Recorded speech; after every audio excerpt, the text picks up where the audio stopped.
I'm really, I admire them both, and they're friends and have been great colleagues. A lot of great people running for office, but when it comes to campaigns, I've got my hands full with my own right now. Hi there, it's WAMC News Director Ian Pickus. And on this episode of the WAMC News Podcast, we speak with Massachusetts Attorney General Maura Healey for the first time since she joined the race for governor.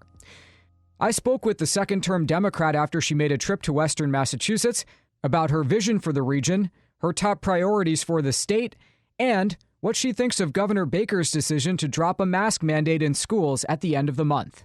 Thanks for being here. Hey, great to be with you. What was the purpose of coming west on Friday?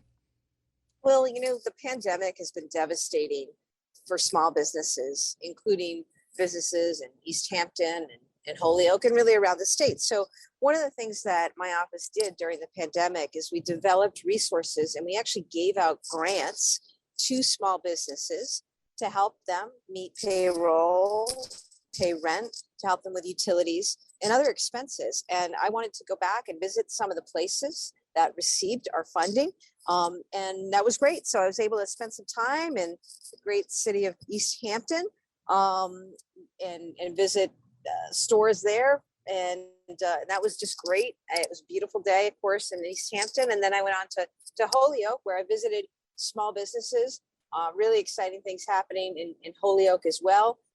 Through a separate program in my office, though, and we've supported grants that will go towards addressing the opioid epidemic and basically substance use disorders. So I spent time at the Gandara House, fantastic program, Hope for Holyoke, providing a lot of wonderful services to people in recovery. And my office recently funded a program to help support that. So just a great day in Western Massachusetts. Based on what you saw and heard in Western Massachusetts, how are COVID recovery operations going there? I mean, it's obviously in some places been tougher to bounce back than others. Yeah, that's absolutely true. And it's absolutely the case that there are certain parts of the state that just don't have the benefit of some of the investment and resources. Western Mass is one of those places. We need to address the high cost of living. We need to invest in housing. Western Mass has certainly not been immune from the housing crisis that exists across the state. We need to invest in transit and infrastructure. We need to do a lot of work here in our state so that everybody can enjoy in this time of economic growth and prosperity. A lot of work to do still, but I'm encouraged. It was really something to visit with these small businesses today that, whether it was the nail salon or the tattoo parlor or wonderful restaurants, just these places that are so resilient, that manage to find a way to survive. Sadly, some businesses weren't able to survive, but that's the spirit of the Massachusetts people. It's one of resilience. Communities came together, and we need to, as a state, make sure that we're helping people get through the remaining days of this pandemic and really build forward. And I was excited and heartened to see that today. I'll say on the mental health side, though, Ian, we need to do a lot more in terms of investing in mental health. I support the governor's call for more investment. Certainly, I have been a big proponent of that, disproportionately affecting our Black and Latinx community right now. We need more places like the Gandara Mental Health Center throughout the state of Massachusetts. More and more need out there, and therefore more and more of a responsibility to make those investments. As you run statewide now, which you've done twice before, but for a different office, what's your vision for Western Massachusetts? What's your vision for places like Berkshire County, where local and state officials often tell us that they feel a disconnect with Beacon Hill? Well, I began my race for Attorney General back in 2014 in Western Massachusetts. Western Massachusetts is a beautiful, beautiful place with tremendous opportunity and, yes, some challenges, because for far too long, there has not been an equitable distribution of resources across the state. So, these are some of the conversations that I'm having.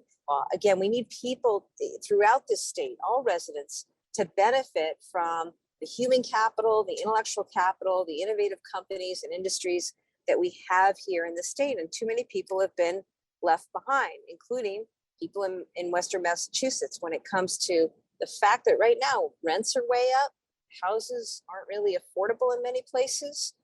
Western Mass is in need of a major infrastructure investment. But the good news is, there is money coming in. There are things that we can do.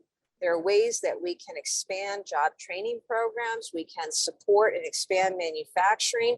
We can work to relieve some of the burden on the cost of living by working together. And I'm going to be a champion for Western Massachusetts, as well as other parts of the state. But Western Massachusetts is certainly a place that's always been near and dear to my heart. I have an office in Western Massachusetts. We do a lot of work on a lot of different issues, from northern Berkshire County to southern Berkshire County to Hamden and Hampshire and Franklin. And each area a little bit different and unique and all special. You mentioned a couple of moments ago being in what we hope will be the waning days of this pandemic. Do you agree with Governor Baker's move to drop the mask mandate for schools at the end of this month? I think this has been something that people have been looking for, waiting for. We all want this pandemic behind us. I hope that as we go forward, and now that it's in the hands of local control, that we do continue to balance the needs of public health and safety.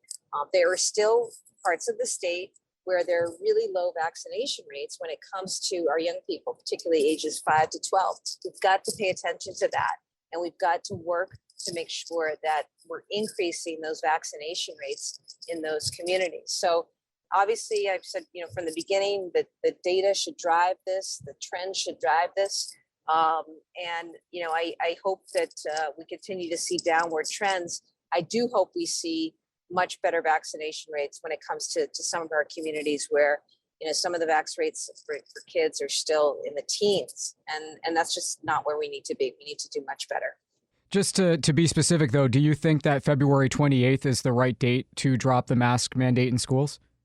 I think that we're probably trending towards a date around then or later. I mean, my preference would have been to give more time for students and teachers to return from school vacation. I have concerns about any surge associated with vacation time, because in the past we've seen rates surge just following school vacation. So that is my concern.